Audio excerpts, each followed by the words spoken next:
Sarvetra Sukhina Santu Sarve Santu Niramaya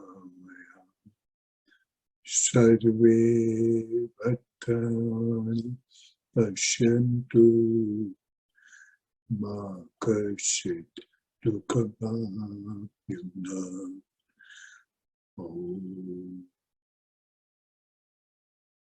Sahana Vavatu Sahano Bhunaktu Sahaviryam Karvavai Tejasvinavaditamastu Ma Vidvishavai Om Shanti Shanti Shanti. May every being be happy. May every being be free from all diseases. May every being feel and appear blissful. May there not be trace of sorrow with any being. For God bless us, so we may live together. May we be nourished together, and we study the brilliance of your knowledge together, leading to the self-unfoldment without any sense of pride, prejudice, or ego. May peace prevail along our bodily and mental level. May peace prevail along all the celestial bodies in the cosmos. And may peace prevail along our journey to self-realization. Om Shanti. Be.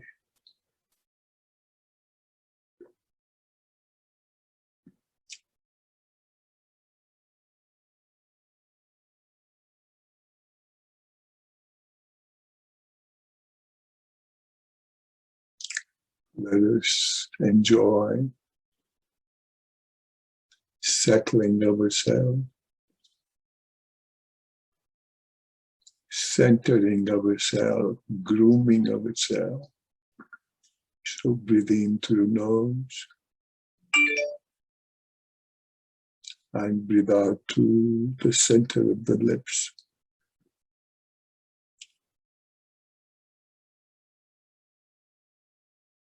Nice and easy. Let's do 4 more times.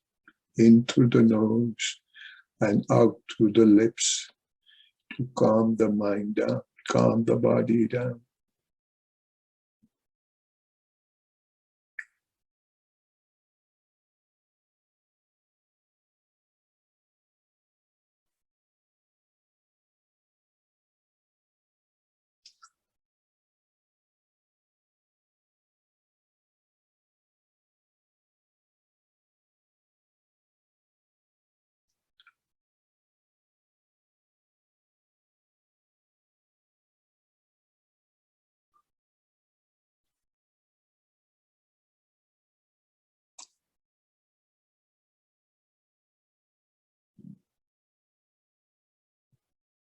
Still retain your eyes closed. And now we'll be mentally chanting Om at the time of exhalation to calm the mind down and kindly observe the mind as to how it develops the relative calmness. Breathe in.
Just observe the silence.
Very Om. Breathe in gracefully while breathing out to the center of the lips. Make a delicate attempt to open your eyes a millimeter wide and close. Breathe in. while breathing out to the center of the lips. Make a second delicate attempt to open your eyes 2 millimeters wide and close. Breathe in and while breathing out to the center of the lips, try to keep your eyes open.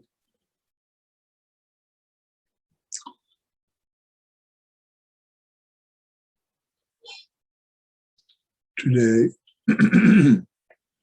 we'll be learning a new and deeper and a profound technique, extension of Nadi Shodhan Pranayama. It has been Chandrasekhar's long-awaited request, so we'll take help of Bhagavad Gita and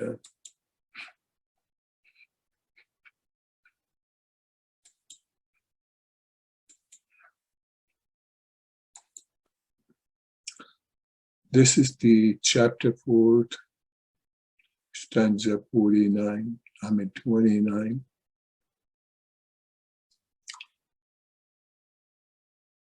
We had studied Patanjali's Yoga Sutra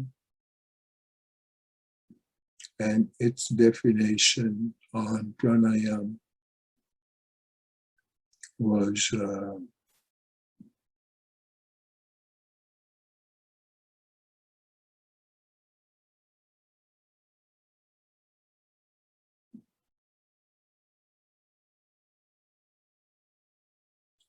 try to recall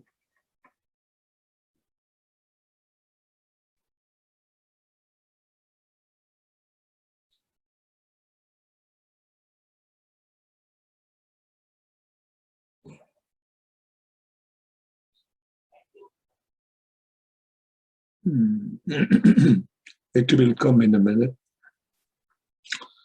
but let us take Bhagavad Gita, chapter 4:29. Apane juvati prana, prane apan sama tatha pare, prana apane gati rutva pranayam parayana.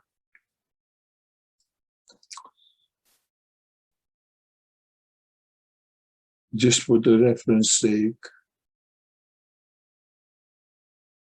this question was asked to me by Shastriji from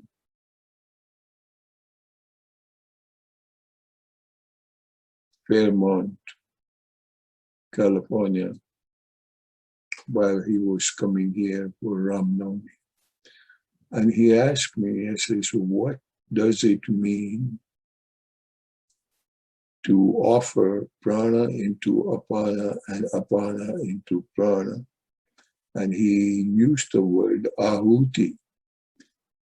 Most of the time for the yajna, we offer the ghee ahuti, samagri ahuti, samid ahuti into the fire.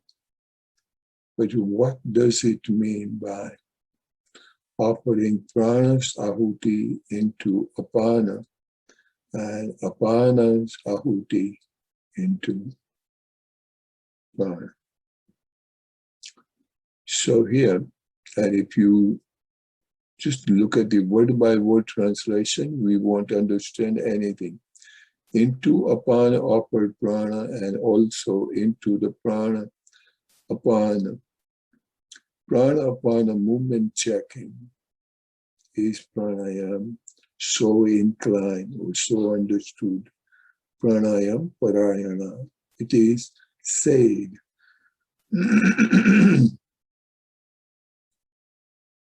So, first, we have to be aware of prana and apana. We did the first part That is, first 5 times when we did pranayam, so-called, breathing in through the nose and out through the lips, that calms the body down.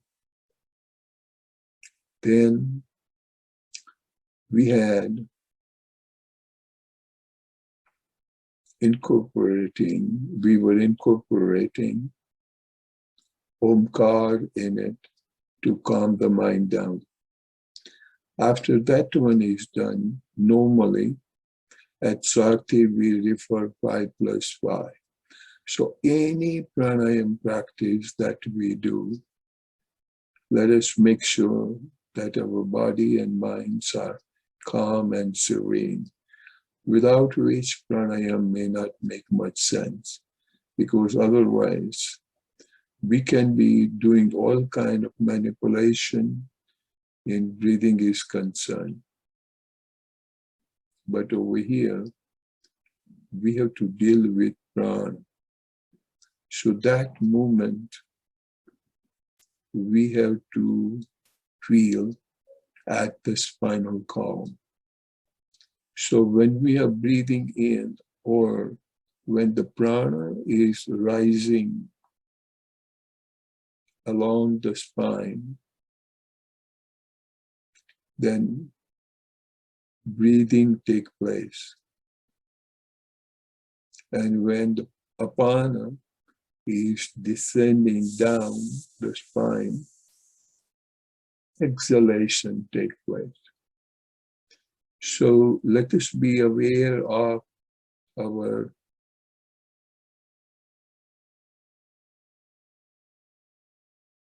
subtle movement along spine.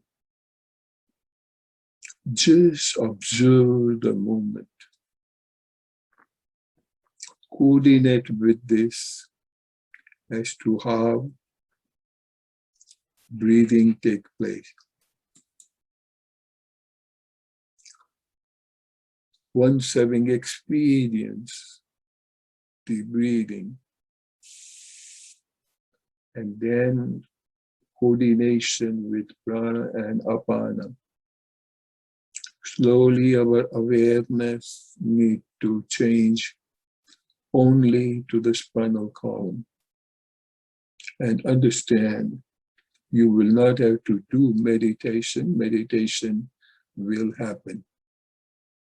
So now coming to offering the ahuti.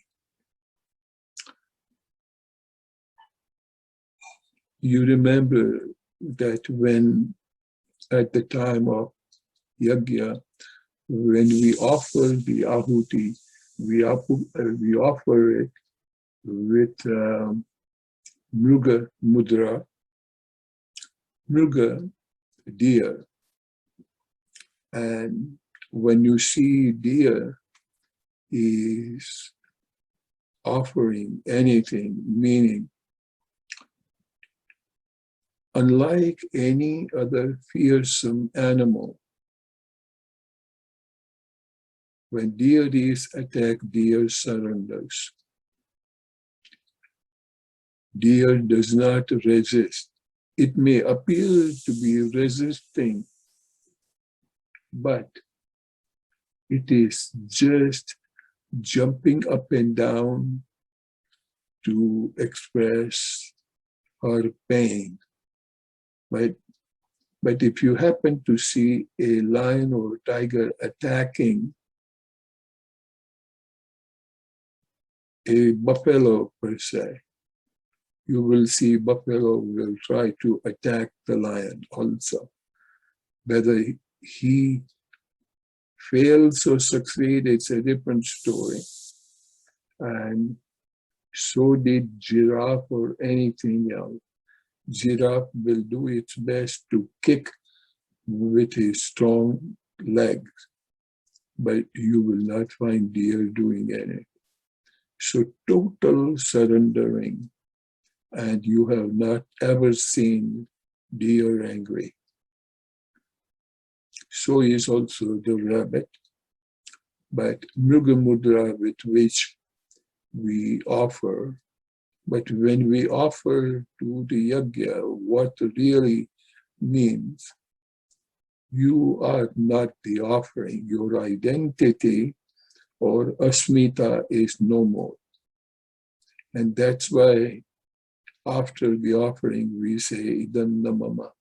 This is not it, or I am not the one who is doing it. Anyhow, so what really offers is when we offer either ahuti or ghee into the fire, it is, first of all, dissolving itself. It is becoming such an intrinsic part of the fire. And ultimately understand fire is not fire. Fire in Sanskrit is called Agni. Agni is not a fire, but it's a transforming energy. Any transformation of or any forms of energy to be transferred, Agni, the agency is needed. So, if you would have observed any of the Vedas, in Veda, the first word is used as Agni, Agnena Supataraya. So understand, even the Veda begins with the first letter or first word, Agni. So the transforming of energy is so much needed. So when you are offering ahuti of prana into apana and apana into prana, so understand the prana in general is such a heavy transforming and manifesting agency. Without the prana, you are not there. Even the consciousness does not manifest. Otherwise, consciousness is everywhere. So understand how important it is. So once you start focusing, or more than the focusing, become aware of, once you start becoming aware of the movement of the prana, you will not notice where the prana begins. We may say from Muladhara to Agya, but really speaking, nobody can notice where it begins and where does it end. And likewise, Apana also, where does it begin and where does it end? So what really happens is, and it is extremely difficult to impossible to understand, where does the prana end? So prana and apana, it almost feels like that once you're so deeply involved into it, so there's no demarcation of prana and apana. And that demarcation need to be left alone. It has to be so smooth, has to be so offered, so that it feels like you are offering ahuti, prana's ahuti into apana, so that they get merged and become one entity.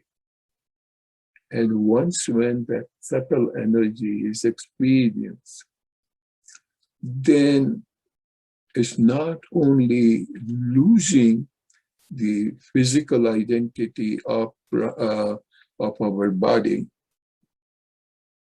even of our mind, but the prana loses its identity, whether it is prana or apana.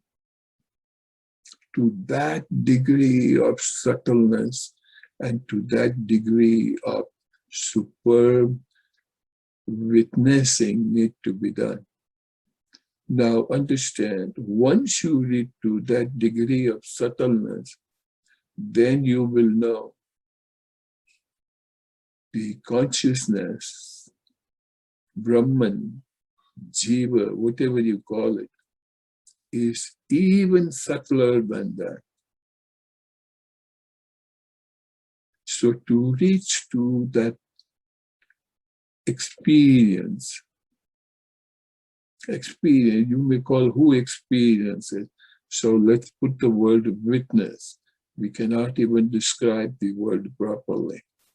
So pranayama is a step before pratyahar. And what do you really mean by introvertness? Introvertness literally means from objective to subjective. And this is not possible so far as your mind is in a reactive state. When the mind is into no mind state, then and then only objective, subjective viveka or the difference does not remain. Because in that case, you will start experiencing subject in all objects, meaning that is when we understand those famous, my beloved words, Isha Vasya Idam Sarvam. Isha. So these are not just the Isha Vasya Upanishad first words, but this is the entire life.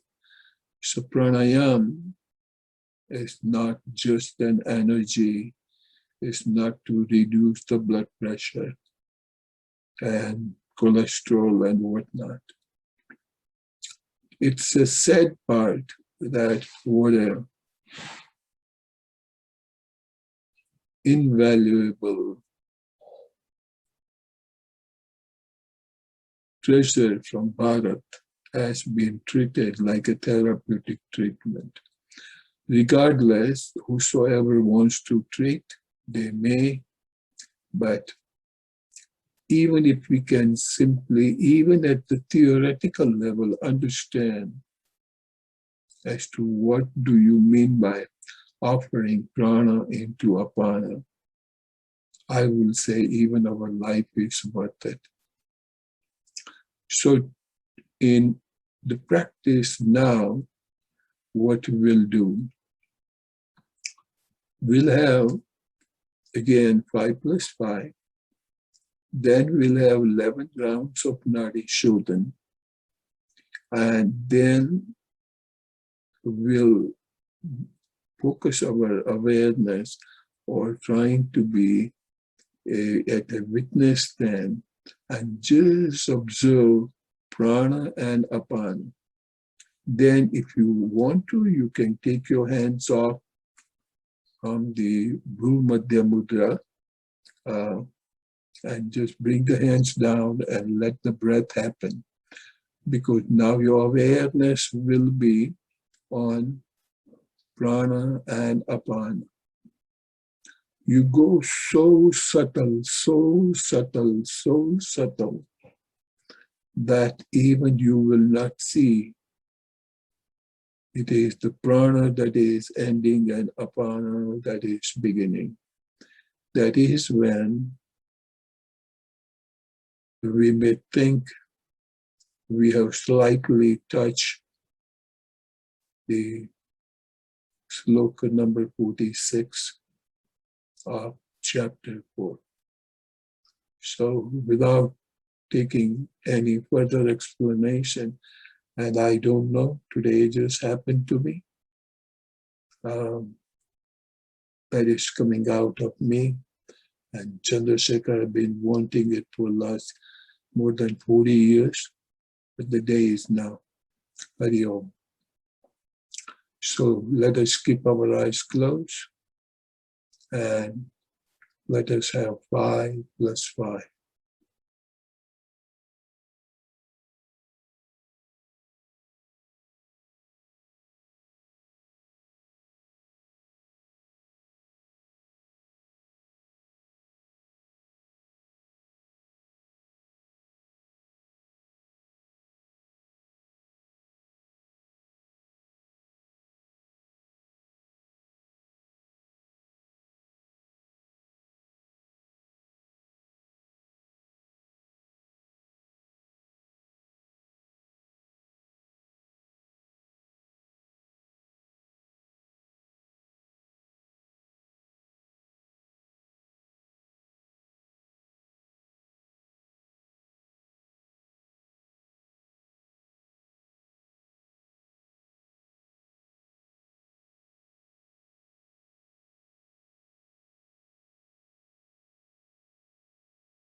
May we now begin Nadi Shodhan. Put the right hand's first 2 fingers at the center of the eyebrows, left palm into the Gnan Mudra on your left knee, and just begin Nadi Shodhan. I will not be guiding because all of you know it. So let's just focus for 5 rounds.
After the 5 rounds, you can either keep the palm there or you can bring the palm down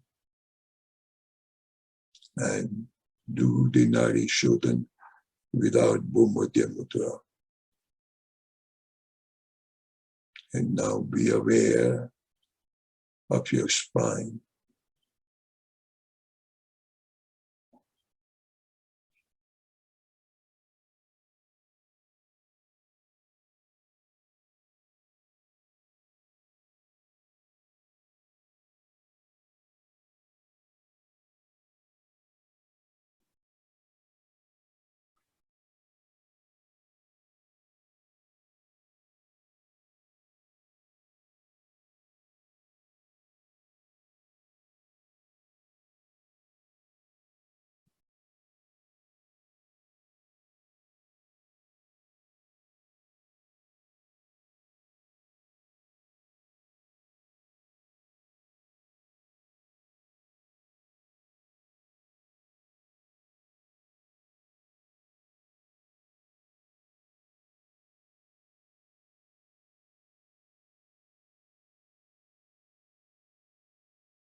Purnamadaha Purnamidam Purnam Dachyate Purnasya Purnamadaya Purnameva Vashishyate.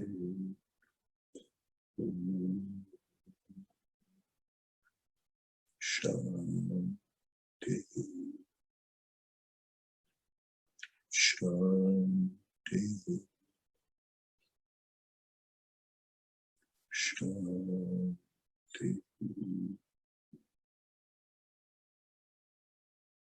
Yo,